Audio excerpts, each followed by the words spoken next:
Berarti Abang setuju Bang bahwa pemerintah akan membatasi PUBG dan game-game online yang bersifatnya kekerasan Bang nantinya Bang? Yang sifatnya tembak-tembakan. Kalau saya sih nggak setuju ya. Nggak setuju kenapa? Karena tadi sains, teknologi itu kan netral ya. Tergantung penggunanya. Tergantung penggunanya. Sehingga makanya kalau saya lebih cenderung ya kita memperkuat literasi. Literasi digital ya. Iya, literasi digital. Kita juga lingkungan terutama mempengaruhi itu bagaimana batasan moral, norma-norma ini dikenalkan. Pemicunya yang kita hilangkan bukan game ya, karena pengguna game online misalnya itu kan banyak banget. Banyak banget, tapi berapa persen sih yang kemudian yang kemudian menjadi pelaku kekerasan ekstrim? Ya kan nggak banyak gitu ya. Sehingga kalau saya itu bukan solusi ya, pelarangan. Bang, tapi merujuk data BPS nih Bang ya, BPS 89% anak berusia 5 tahun Bang saat ini sudah akses menggunakan internet. Nah ini kan rentan Bang terhadap risiko-risiko yang paparan konten-konten yang negatif Bang. Ini peran pemerintah seperti apa Bang? Sebelum bicara peran pemerintah, peran lingkungan dulu, keluarga, ya, orang tua, keluarga, ya, kemudian komunitas sosialnya. Ini yang saya kira penting sebelum kita. Pemerintah pasti mengatur ya. Pemerintah sudah punya banyak program ya, termasuk misalnya jam belajar masyarakat, budaya sensor mandiri, termasuk juga memilih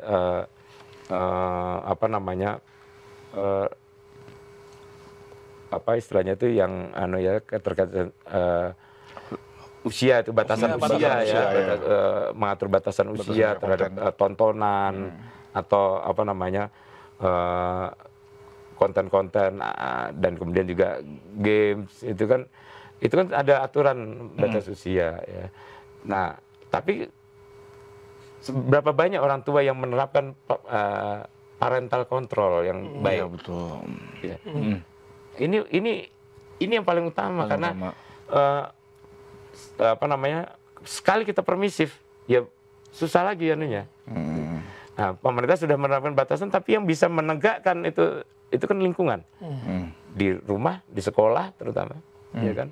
Ini yang mereka yang bisa menegakkan. Nah, kalau orang tua cuek, lingkungan sekolah, guru dan dan para staf tenaga pendidik di sana cuek juga, ya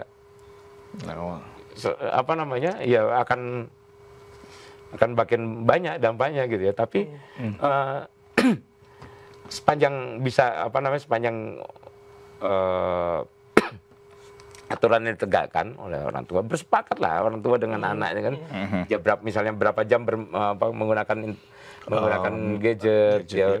Terus kemudian bagaimana supaya mereka tidak, ya misalnya boleh saja mereka menggunakan gadget ya, tapi berapa persen untuk belajar, berapa persen untuk bermain, itu kan karena dunia anak ya pasti dunia bermain juga ya. Artinya itu kita bersepakat saja. Di sekolah juga begitu. Di sekolah saya dulu terus terang ya, pada waktu anak saya juga masih di sekolah dasar gitu ya, di SD misalnya. Saya sering juga ketika pertemuan wali murid misalnya gitu ya, guru ketika mengimbau anak tolong jangan diberi pakai gadget, nggak bisa. Sekarang nggak bisa. Zamannya udah beda seperti kita. Ada kebutuhan yang tidak terelakkan gitu ya. Iya, betul.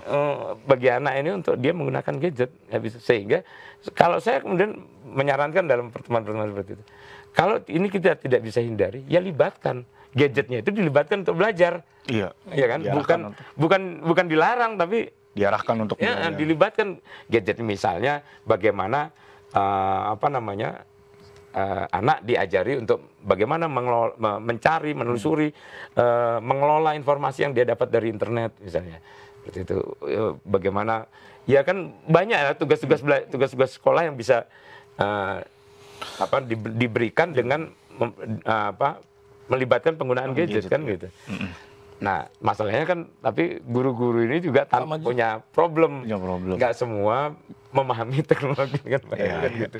Artinya ada gap-gap itu yang kita harus jembatani juga. Kalau menurut Abang, perlu nggak Bang ada kurikulum khusus Bang untuk mencegah radikalisme nih Bang di sekolah nih Bang, dimasukkan di kurikulum? Karena kan kejadian baru ini Bang, SMA 72 kan. Sekolah. Dan efeknya besar juga kan itu kan, ada puluhan orang jadi korban kan situ kan. Sebenarnya ya, kalau pengajaran, pengasuhan baik di rumah dan di sekolah ini berjalan dengan baik, saya kira kurikulum spesifik soal kekerasan, soal radikalisme itu nggak perlu kok. Kalau pendidikan kewarganegaraan misalnya, PKN itu ya, itu kan yang diajarkan kan baik-baik semua itu kan. Semua aturan norma, ya etika itu kan diajarkan. Tapi seberapa jauh itu bisa diimplementasikan, bisa dijalankan, dipraktekkan dengan baik oleh si anak kan. Sebenarnya itu masalahnya. Jadi kalau kurikulum yang spesifik khusus, saya kira nggak perlu. Tapi yang diperlukan itu adalah bagaimana memastikan sekolah, rumah dan sekolah ini menjadi lingkungan yang aman, nyaman dan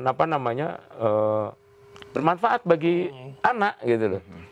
Bagi anak itu yang saya kira paling penting, dan itu butuh kepekaan, butuh kepedulian, butuh empati dari semua unsur yang ada di sekolah itu. Ada di rumah gitu ya, orang tua, kakak, adik. Kalau di rumah, kalau di sekolah ya para guru, teman sekelas, teman satu sekolah. Itu kan masalahnya kita sering melihat ada hal misalnya yang ini sudah masuk kategori perundungan misalnya, bullying. Tapi sama guru masih dibiarkan biasa anak bocah gitu kan. Padahal itu sudah pintu masuk untuk situasi yang kekerasan ekstrim seperti ini. Karena kita nggak tahu setiap orang itu tadi ya kondisi mentalnya berbeda, kemampuan dia mengelola antara rasionalitas dan emosi, akumulasi emosinya itu berbeda-beda setiap orang. Nggak semua orang punya kemampuan mengelola dengan baik. Kalau dia gagal berdialog dengan dirinya terkait dengan tadi ya rasional dan emosi itu, ya udah pilihannya dia menarik diri dari lingkungan, dia mengasingkan diri, dia nggak percaya lagi sama dunia nyatanya, dia memilih pelarian ke sana. Oke, gini kan ini juga yang kadang-kadang jadi pertanyaannya. Ini si pelaku ini bisa dapat bahan-bahan peledak itu dari mana? Terus juga dia katanya pakai airsoft gun kan. Nah, apakah itu bisa dikontrol dari sisi regulator? Bagaimana membatasi? Oh, usia segini nggak boleh beli, usia segini sebaiknya nggak bisa, atau nggak bisa dibeli, diperjualbelikan dengan bebas, itu gimana Bang? Secara normatif ya kan itu sudah ada aturannya semua ya, batasan-batasan itu sudah ada. Bahkan kalau senjata api kan ilegal di Indonesia untuk diperjualbelikan di Indonesia ya, ada aturannya lah jelas ya, tidak sembarangan bisa diakses, digunakan, dimiliki kan gitu.